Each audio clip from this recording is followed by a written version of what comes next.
day, Dr. Hamid. Today I'm going to make a presentation, and the title of this presentation is Emily Dickinson and the Voice of the Wild. To start off my presentation, here's just an overview of the content of my presentation today.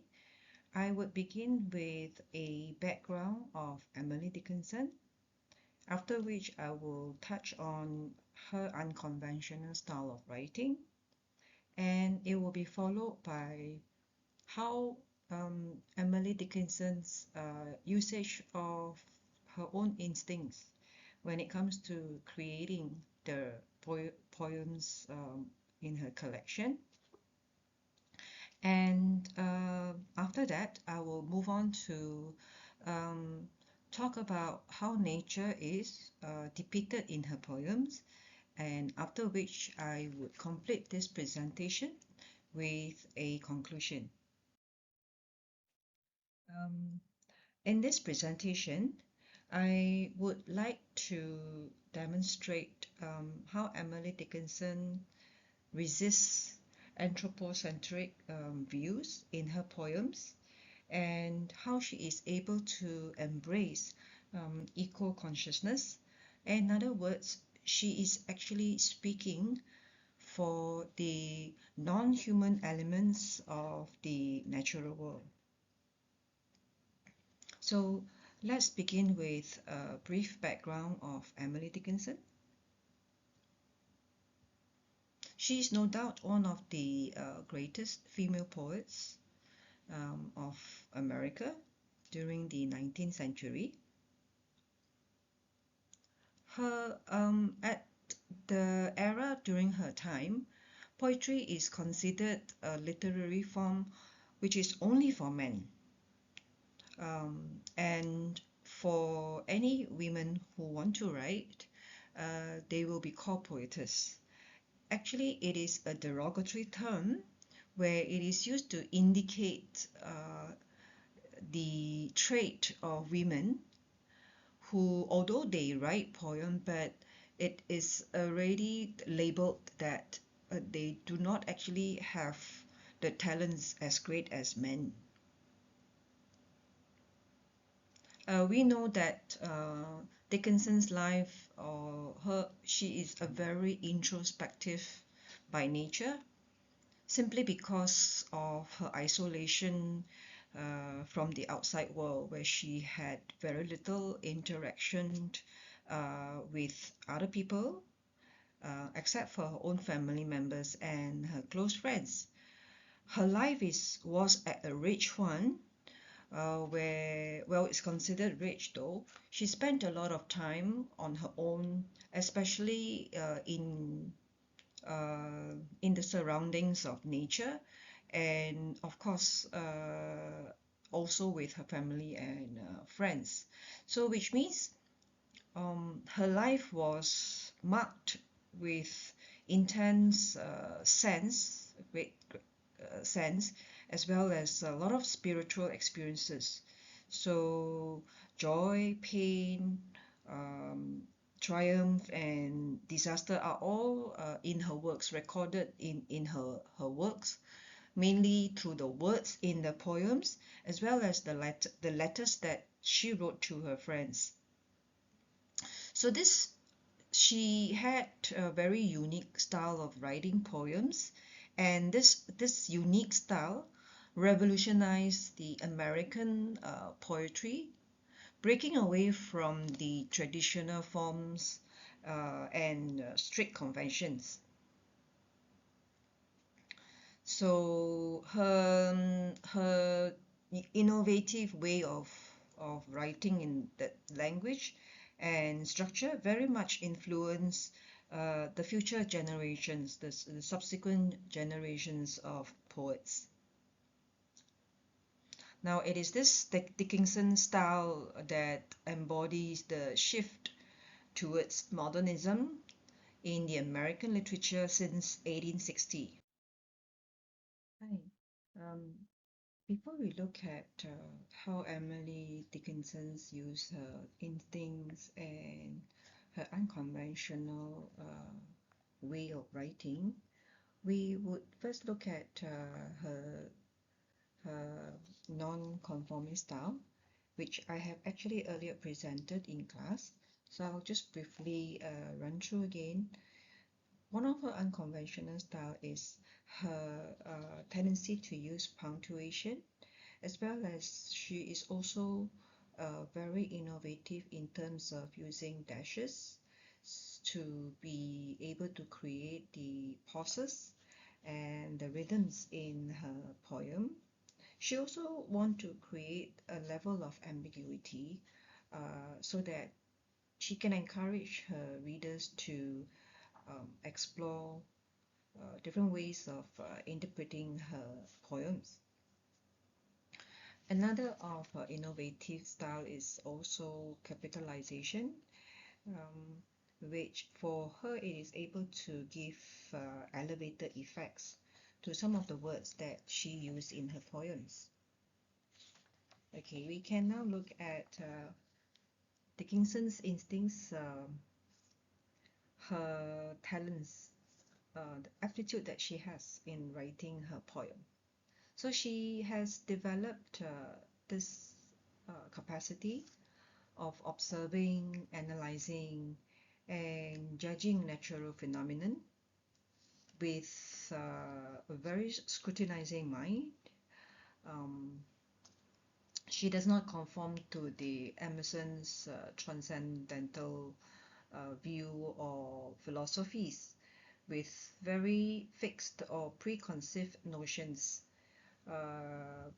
What Dickinson has done is she has used instead a very critical and engaging approach.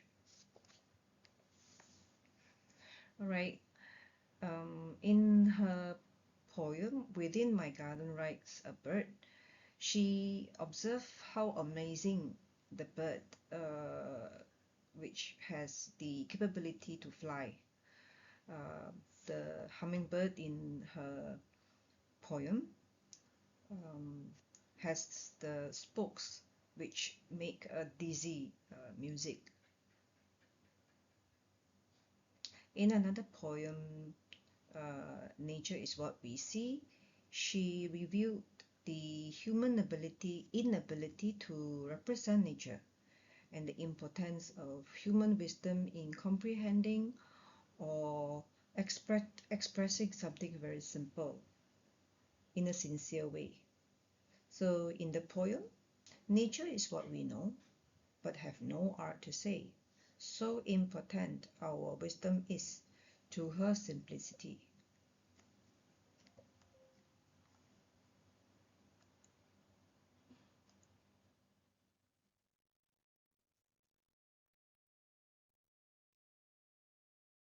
We have seen just now is that Dickinson is trying to say that scientific theories are not able to explain the sight that she has depicted in her poem.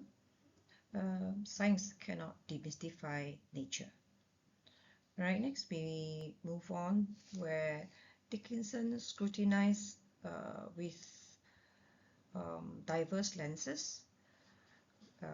She used scientific observation and aesthetic view, but she used this outside of what a human does. Okay, perception of nature which focuses on its divine messages, and we don't focus on whether the non-human is useful to mankind. That is what she did in her poem. So she paid very close attention to a lot of the species in her poem, how they are present in a significant way, legitimacy, their voices in the poem, how unique they are, and even their experiences, as well as their functions in the environment. So in her poem, human intervention is minimal, and they only focus on ecology. Okay, in our Little Kinsman of the Rain, one of the poems, the worm is viewed as something which is not very good, sinful. That is what we normally see from the perspective of religion. So the little worm, yeah, is viewed as needless and vain life. This is from the perspective of anthropocentric. But in reality, the essential source of food for a bird, it is the food for a bird. So of course, it is a very important element of the ecosystem. So even the so-called sinful worm is respected, yeah, despite Dickinson, with her novel eyes, she is able to view natural beings as something that possess not only eccentric images, she also will portray them as evil creatures and wilderness. In this poem, without title breathing, so it is portrayed as the snake is portrayed as something uh, uh, that can cause terror. So here she reported a different encounter with the being, which goes beyond the reach of her intellect and religious upbringing. She's able to present it in a distinct way. As you can see in this poem, A Narrow Fellow in the Grass, the snake is no longer portrayed as something wicked or terrifying creature. Instead, it becomes the snake itself is terrified, as she called it, a narrow fellow in the grass that will wrinkle and then leave. Dickinson is a keen observer of nature. She created the snake in such a manner to um, so that the reader could have new perception. Um, she is able to create she to have the eyes to create new scenes and introduce the snake as having a habitat of grassy and cool area, yet is unfit for cultivation. All right, this description of the creatures definitely do not conform to the Western way of writing poem, but this kind of knowledge and aesthetic perceptions aptly illustrate what these so-called unpopular, uncelebrated species can offer. What Dickinson is trying to do is she invigorates new ideas about these snakes, these creatures, which may lead to a lot of attention paid to their characteristics, their rights, their experiences, and their status in nature.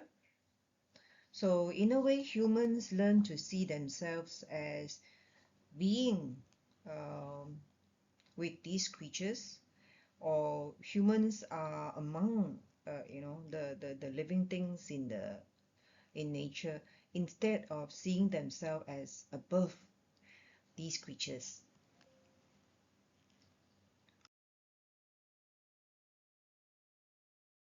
Now, Dickinson has very rich botanic knowledge, and she loves gardening. And through her experiences with the plants, the flowers, the trees, and the leaves, she is able to represent what this kind of in her poem, what kind of process that these living things go through, and also what kind of danger that they might have to face For example, in producing a flower. Now, in this poem, in bloom is result to meet a flower. A plant she depicts in a way that you can see stanza 3.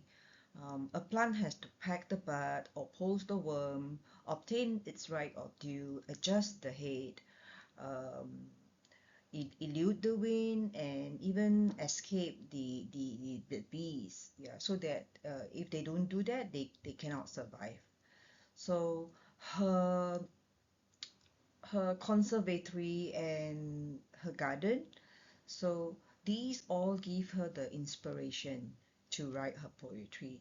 She's so indulged in observing, in cultivating, gathering, and she um, do a lot of things with her plants and flowers. She even took botanic courses while she was studying in Amherst Academy, and even when she was studying in the seminary.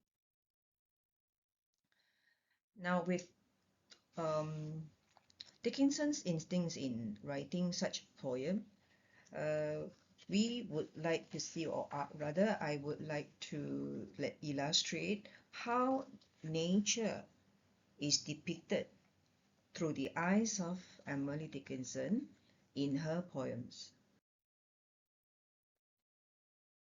In her poem, Dickinson suggests that human can try, or they try to understand what nature is. Um, but then again, nature keeps changing, all right? Um, and animated most of the time. So that means humans have almost failed in what they're trying to do. In this poem, further in summer than the birds, you can see the last line of the last stanza. Beauty is nature's fact. And in another poem, these held their wig above the west. Okay, the last line in the first stanza, like the waning hue of the sky at sunset that defied to be defined. So very clearly Dickinson is saying that nature does not have a definition. So in that sense, humans, if they try to give a definition, it is almost like an impossible task.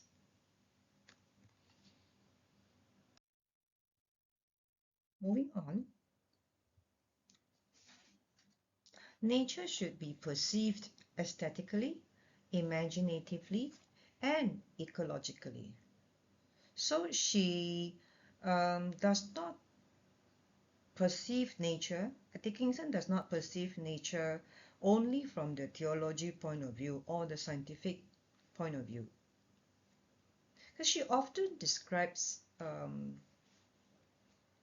observe the details in nature and the aesthetic qualities in a poetic manner.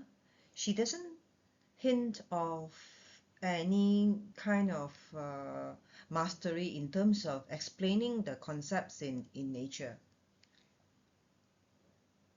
She in turn uses what we call a very humble way of exploring in experimental, keen scientific observations and creativity as well. She reflects and inspires non-conformist imagination and perception of nature. So you can see how her eco-consciousness is being displayed here in her nature writings. She highlights how humans have failed to understand nature. She introduced special significance, yeah, and special significance, the uniqueness of creatures that we don't really commonly see, because these creatures are often taken for granted, right? And they accord, Dickinson in her poems accord or give respect to this kind of species and the rich biodiversity in the poem. She presents new scenes or images of uncelebrated beings, the so-called evil creatures, yeah, and all this she managed to do it outside the frame of anthropocentrism. Okay. Um, she also depicts nature in her poems uh, when she tried to imply that men are self-centered and of course their motive is to take advantage of the richness of nature. So in the consequences, they created a lot of damages.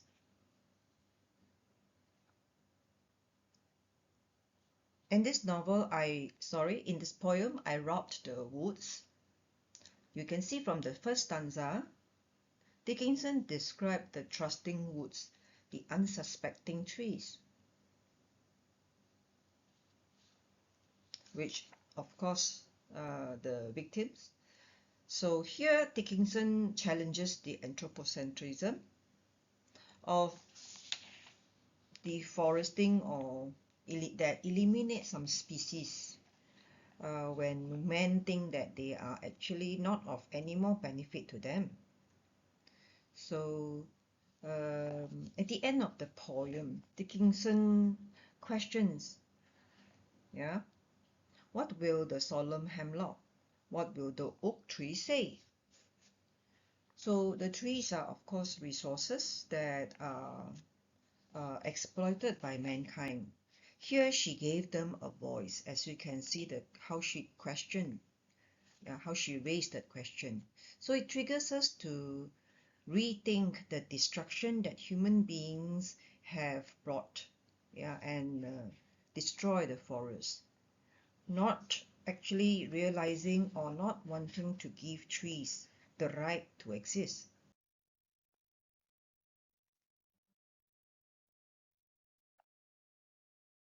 Dickinson reviews an eco-consciousness self that regards other members of creation as her countrymen instead of being inferior. Okay, the non-human beings are perceived in a different way. Yeah, she used very kind humble attitude, creative, scientific, and anesthetic attunement. In this poem, the bat is done with wrinkled wings. The bat is often associated uh, with devil in the Western culture, as you can see in a lot of Western paintings that portray the devil in bat's wings. However, Dickinson presents the scientific observation on this inactive nocturnal animal. She did it in a very vivid and figurative language, highlighting how attractive some of the features that this bat has. So bats do have some eccentricities, yeah, but they are of benefit. Or here in the poem, you can see beneficent, believe me, his eccentricities. So indeed, it is peculiar, but she has tactfully described it, how the wings are being used in a way to fulfill the functions of this animal.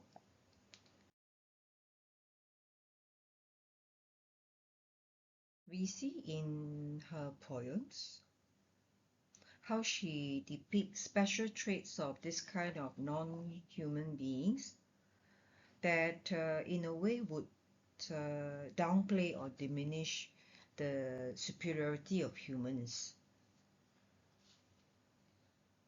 So in this poem, a saucer holds a cup. It says that Humans live a sordid life, and in this poem it would have starved a gnat. To live so small as I, depicting humans' restricted life. So she illustrates in a way how human can also be inferior, an awareness of which uh, we would think that if they are inferior, that means they cannot be arrogant anymore, but instead they would be more conscious of uh, being eco-conscious. So Dickinson often displays eco-consciousness that questions human supremacy and scientifically oriented attitudes toward natural beings, right? So without suggesting that you need a very masterful explanation of the concept of nature. In her nature poem, she also depicts small creatures, which to human beings they don't contribute much, or in other words, they are actually not useful to them. However, Dickinson actually gives them very special traits. Let me show you the poems of how she portrayed them.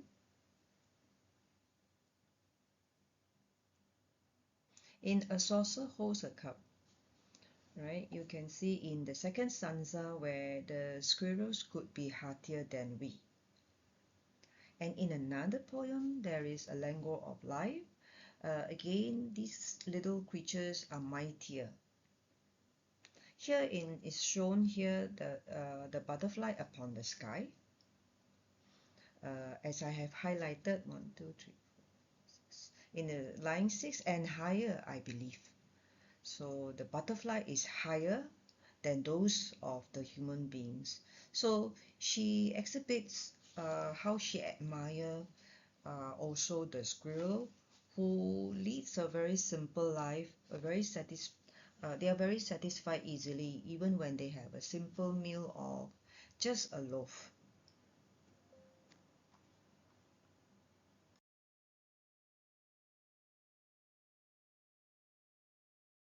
So from the way Dickinson portrays or depicts nature in her poem, we can conclude that um, what she has written or portrayed in her poems, nature is more than something that gives her inspiration or aesthetic beauty or even for scientific study. So she presents it in a dynamic living environment where every life form has its significance. Yeah. Through her work also, she resists the unconventional belief that nature exists solely for human, or also that humanity occupies a superior position in it. So her poetry emphasizes that each of us or each element within nature, uh, no matter whether they are small, they are very much part of the larger ecosystem. And also, they are deeply influenced by what humans do. Okay, her perspective brings light the intrinsic value of these nature, very much departing from how human views practicalism as important.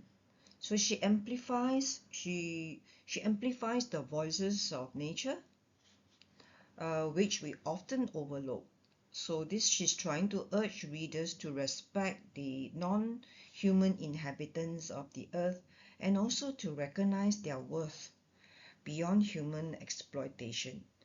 So her writing fosters a true sense of reverence for the natural world, inviting us to appreciate its complex interconnections and also the unique contributions of every living entity.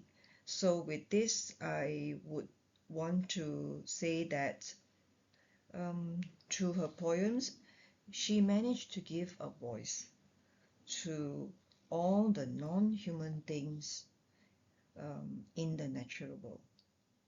So with this, that's the end of my presentation. Thank you for listening.